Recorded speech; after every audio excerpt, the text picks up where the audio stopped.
So, you want to get certified in cybersecurity? I will help you every step of the way. Welcome back. We've now progressed through identifying, analyzing, scoring, and documenting risks. In this 6th video, we tackle the crucial step of prioritizing these risks. Understanding how to focus on what truly matters will ensure your risk management efforts are effective and efficient. In the real world, organizations often face resource constraints, budget limitations, and time pressures. It's rarely feasible to address every identified risk simultaneously. Therefore, a strategic approach to prioritization is essential for efficient risk management.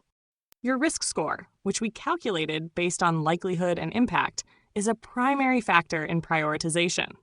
Generally, risks with high scores demand immediate attention and resources, while medium and low-scoring risks can be addressed subsequently or monitored.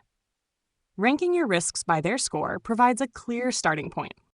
While the risk score is important, the potential impact of a risk often carries significant weight in prioritization. High-impact risks, even if their likelihood is slightly lower than others, can have severe consequences for your business and may require immediate action. Considering a business impact analysis, BIA, can help understand these severe consequences. Conversely, even a risk with a moderate impact, but a very high likelihood of occurring, can pose a significant threat over time. Frequent, lower-level incidents can accumulate and cause substantial disruption or loss. Therefore, likelihood is also a critical factor in your prioritization efforts. Risk scores aren't the only determinants of priority. Regulatory requirements and legal obligations often mandate immediate action on certain risks, regardless of their calculated score. Stakeholder expectations and alignment with overall business goals should also be considered. Developing a clear prioritization framework can help ensure consistency in your decision-making. This might involve a decision matrix that weighs different factors or establishing specific risk appetite levels and thresholds that trigger immediate action. Effective risk prioritization leads to actionable insights.